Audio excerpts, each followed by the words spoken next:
Hey everyone, and welcome to today's Explainer. I am absolutely thrilled you're joining us.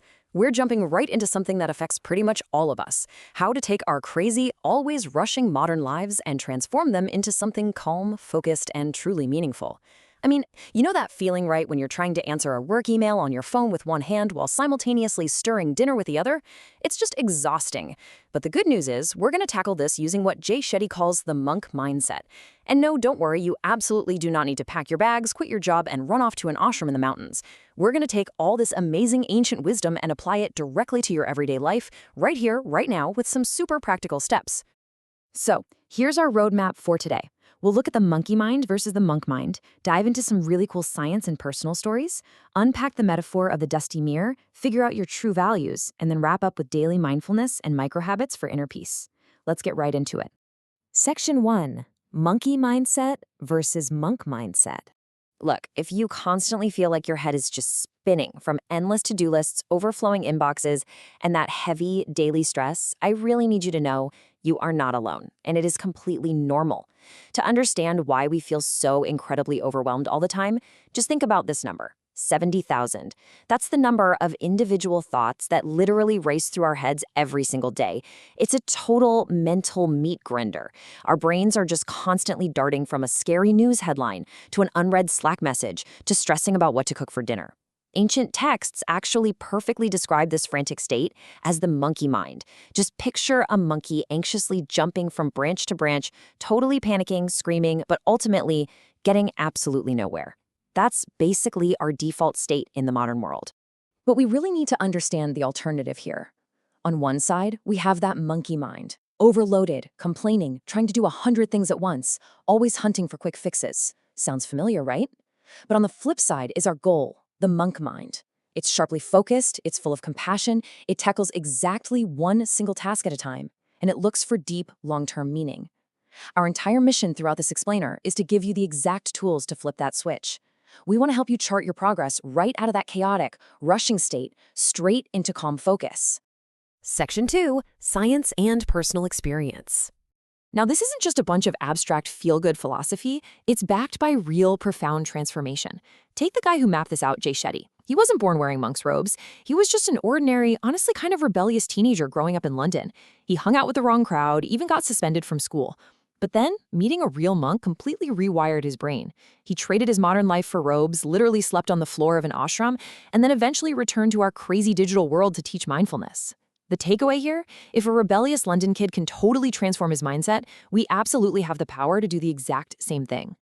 And hey, if personal anecdotes aren't really your thing, let's look at the hard, empirical data. Let me throw another wild number at you: 62,000. That is the astonishing number of meditation hours one 41-year-old Tibetan monk had accumulated by the time scientists did a massive neurobiological study on him back in 2002. The physical proof from this is just fascinating. During the study, researchers attached over 200 sensors to this monk's head, and the EEG scans, literally mind-blowing. They proved that meditation actually physically alters our brain structure. The machines recorded these massive, off-the-charts spikes in gamma waves. In neurobiology, gamma waves are basically the gold standard. They correlate directly with your baseline level of everyday happiness and laser-sharp attention. Even crazier, the researchers found that, biologically speaking, this 41-year-old monk's brain was functioning like someone a full 10 years younger. So the science is in, and it absolutely confirms that these practices work. Section 3. The dusty mirror metaphor. So why do we constantly feel so disconnected from who we really are? Jay Shetty shares this incredible story where a senior monk took him into a dusty storage room, wiped his hand across this totally filthy mirror, and said, "Your personality is a mirror covered in dust." Wow, right? That dust is the crushing weight of societal expectations. It's the pressure from your parents, the impossible fake standards paraded all over social media, the relentless demands from your boss. We try so hard to please everyone else, and our authentic self just gets totally buried under all that noise. It's only when you finally clear that dust away that you can actually see your true reflection. And look, stepping into the mentor role here for a second, I want to be completely honest with you. Wiping away that dust is not easy. When you actually start shedding other people's expectations, that dust gets in your eyes, it makes it hard to breathe, and it can be genuinely deeply painful. But remember this, it is absolutely necessary. In fact, it's the only way to reclaim your true identity and finally find your internal compass. Section 4. Finding your true values. Okay, so how do we practically wipe that dust away? How do we become our own mentors and figure out what we actually want out of life? Well, this brings us to a super useful tool called the value audit. Imagine a table with 3 columns. In the first column, write down a major goal you have right now. Maybe it's making a ton of money or landing a fancy job title. In the second column, you have to be brutally honest. Ask yourself exactly where that goal came from. Did your parents push you into it? Did you see some influencer doing it on the internet? Finally, in the third column, ask the big one. Is this actually my true value? Step by step, this audit helps you filter out all that societal garbage so you can start writing your very own personal manifesto of true values. To take this self-reflection even deeper, I want you to start asking yourself this question before making big decisions. Does this choice align with my inner peace? Think about the specific qualities you genuinely admire in other people. Maybe it's kindness or bravery or deep honesty. Those traits that you admire, that is your true north. That right there is your actual internal compass, pointing you in the right direction. Section 5, Daily Mindfulness and Meditation. All right, enough theory. Let's get into some highly practical everyday tools. Because how do we actually maintain this monk-like calm when we're having an absolutely frantic, stressful Tuesday at the office? The biggest misconception out there is that meditation means sitting in a lotus position in some dark cave. It absolutely doesn't. When you feel acute stress, say right before a massive meeting, just sit comfortably at your desk. You don't even need to stand up.